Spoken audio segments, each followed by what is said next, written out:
There we go. The reason I dropped the lights a little bit, because I always do one of the characters that was there at Bethlehem. And so I want to get you into that kind of relaxed, imaginative mode.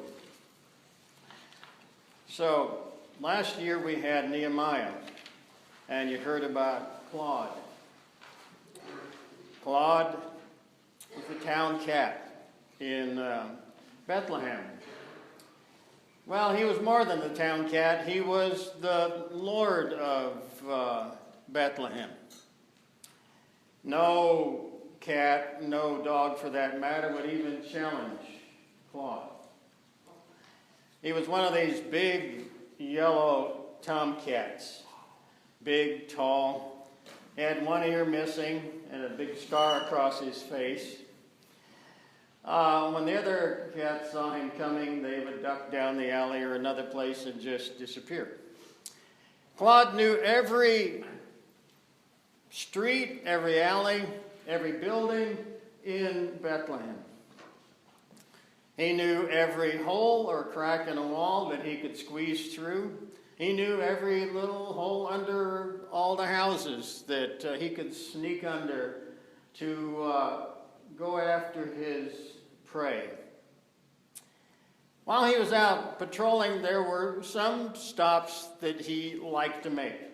They were kind of nice little stops. He'd stop by the rabbi's house, and the rabbi's wife, Sarah, would give him some bread that was soaked in goat milk.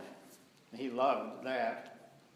Or he'd go down the street to Deborah's shop. Deborah ran a fabric store.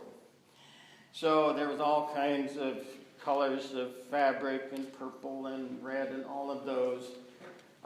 She would bake for him these nice little honey raisin rolls. See, Claude had a sweet tooth, not like some other cats that, But he would also go down to the town square where the well was. There was a great big olive tree there, kind of gnarled, and it's been there forever. And that's where Mary Lou lived. And she would give him goat cheese that was, it was well ripened, because that's the way he liked it. But most of all, he would go down to the Bethlehem Inn. And Nehemiah, the proprietor there, would make lamb stew. And he loved that because he liked the flavor of the garlic and the onions. He would try to eat around the other vegetables that were in there because he didn't really like them at all. But that was just to fill in between his regular fare, the four-footed kind. He would take on any rat that didn't bother him. His favorite were those nice little plump mice that had been eating the grain, and he just considered them just to be kind of a nice little tidbit. Well, he was always patrolling. He was a loner. He basically had no friends. He had a lot of enemies. No friends. He had a mate at one time and some offspring. He knew where they were, but he never really visited them. He had basically never experienced love of any kind, and therefore he never loved anyone. His heart was cold, calculating, and hard. There was a reason for that. Because in his early days, he was probably a week or two beyond opening his eyes when his mother was moving himself, his brother, and his sister. They happened on by this pack of dogs that were in Bethlehem. And it's there that the mother and the brother and the sister met their demise. Claude had been took off out of fear and ran straight into a pile of straw and hid there. He hid there what seemed like an eternity. Finally, he peeked out a little bit to see what was out there. No dogs, no mom, no brother, no sister. He was shivering with fear. He survived by digging through garbage, moldy crusts of bread, this and that. He could find little tidbits. But he grew. He grew. He got to the point where he could, the four-footed kind were now within his range. He grew big and strong and lean and quick and fast. The pecking order in the town, he challenged all of them and worked his way up. That's where he was missing one of his ears and got the scar across his face. But he finally got to the point that he was the top one. Interestingly enough, his greatest fight, his most fearsome fight, was not with another cat. Claude was out one day, just outside of Mary Lou's house, out there in the square, out by the gnarly olive tree. The sun was shining. He was doing his cleaning with his paws like cats do. And out of the corner of his eye, he could see the pack of dogs coming down the street. He waited till that last second before he moved. And when he did, he caught both of the dogs, two of the dogs in their nose with his razor-sharp claws, and got the other one on the leg as it was trying to turn to go away. They went howling and squealing down the alley, never to bother anybody again. Then Claude went back to cleaning his paws again, like as if nothing had happened. But in that moment, all those years of anger came out, and he was okay again. Well, like I said, he was a loner. He had never loved anyone. No one had ever loved him. Well, the closest that he had possibly was Nehemiah, the innkeeper. He would go down there. From there, he could, the inn was kind of sitting up on a little bit of a hill there. And he would crawl up this, or climb up this trellis with all the leaves and the flowers on there. And he could jump across to the porch that was in front of the inn. And there he could jump up on top, finally on top of the building. And there was a wall around the top of the building, flat roof building. And from there he could survey his domain. He could see all the houses out there of Bethlehem. If he went around to the other side, he could, on a good day, see all the way to Jerusalem. It's about 7 miles away. In between, he could see all the little pastures with the sheep and the shepherds out there. Well, this particular afternoon, he was out there surveying his domain, like I said. And he noticed that there were lots and lots of people. And he thought, well, he's seen this before. And as the sun was kind of going down in the west, he could see the dust kicked up by all the people and the donkeys and the sheep and everything else that was moving in town. It must be some kind of celebration. He could smell the food cooking all through the town, and it was making him really kind of hungry. He could hear the music playing by all the people from different parts of the country that had come to this town. As he was sitting there, he heard a thump at the door, the front of the inn. He thought, Nehemiah. So, off the wall, down onto the porch roof, around to the trellis down, and sure enough, Nehemiah was there on the porch, sitting in a chair, kicked back, sitting on two legs, kind of taking a nap because he had worked very, very hard.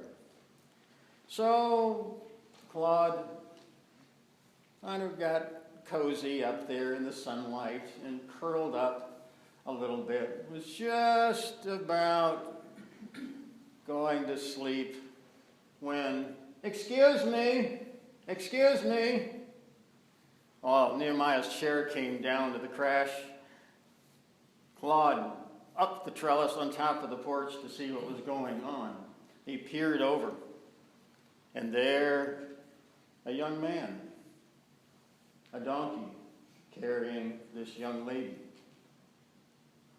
Do you have a place that we could stay? No, nothing. I've been full all day.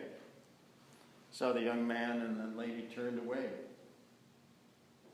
And it must have been something that overcame Nehemiah. Because all of a sudden he says, wait. I can take you to the stable down below the inn. So Nehemiah rushed in the house, got some blankets and a lantern and all the things that he needed. And he started around the inn. Of course, Claude had to go jump up on top of the roof to see what was going on. That path led down the hill behind the inn to the stable. As Claude was sitting there, he was watching this. Evening had descended, and he started to look at this star that was there that had not been there before. And he kind of wondered what was going on with all of this. He could see way out in the darkness where the shepherds and the sheep were. Spots of light out there. And he kind of turned his ears and he could almost hear some singing coming from way out there. Well, by this time, Nehemiah was coming back up the pathway. And of course, Claude jumped down on the roof, down the trellis, down to the back door, where he knew that Nehemiah would be cooking. He could smell that wonderful lamb stew cooking. He could hear Nehemiah hustling and bustling around in there, getting all kinds of things ready. He was just sitting there, just waiting as politely as he could. Well, the door opened, and of course he jumped up, and Nehemiah said, "No, not tonight. No, you don't get any of this. I have all of this for the people that are down in the stable." So away they went. He followed Nehemiah with the lantern down that crisscross pathway down to the stable. And as Nehemiah opened that creaky door, Claude just shot between his legs, almost tripped Nehemiah to get in ahead. He got in there, and he saw over in the back that young woman with the baby and the young man there. Which he thought was kind of nice. But what really interested him was the two little mice that were sitting up on the rafter watching all of this.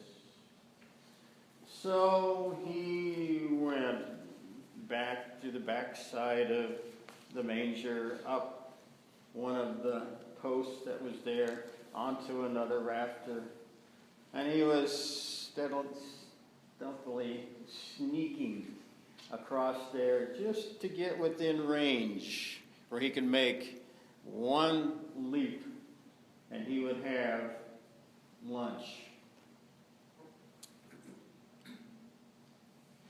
He sprang, but he miscalculated just a little bit. Instead of hitting the top of the rafter where the mice were, he hit the side, and he grabbed as much as he could, but that old wood just wouldn't take his claws, and he just slid off the side. He looked down, and he saw where all the sheep and everybody else had been. And all of a sudden, someone grabbed him by the nape of the neck, just like his mom. He had no idea, and then all of a sudden he was being slowly turned around. And there was Gloria, the angel. Not tonight, Claude. Well, by the way, angels can talk to animals. Animals can understand angels. Okay, I just have to clarify. Not tonight. Isaiah says, the wolf shall not lie down with the lamb. Tonight, the cat shall lie down with the mice. For on this special night, this baby is God come to earth to love everyone, every person, every creature on this earth, and especially this day, you. God came to love you. Who? Me? Someone actually loves me? Yes, someone loves you. But why? Because you are a creature of God. God created you, and God loves you. And this baby has come to love you. Something started to overcome Claude that he had never felt before. He started to feel warm inside, like he'd never felt before. Well, Gloria put him next to the mice up on the rafter. Of course, the mice were terrified, but the angel was always saying, don't be afraid, it's okay.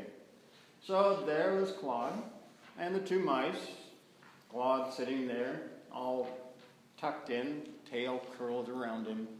And there they were watching this scene that had unfolded down there. They were watching Nehemiah talking with the young man and young lady. Then they heard the creaking of the door and the shepherds coming in.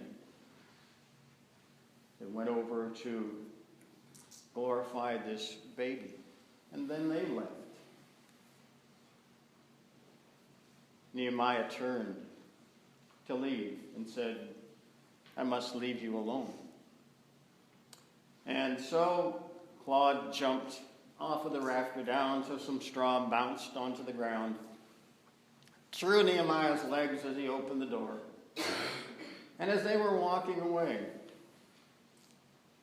Nehemiah said, my friend, you suppose tonight, on this holy night, maybe we should go see our family. And of course, Claude looked at him and nodded yes and scampered on ahead. And the two went off into the night.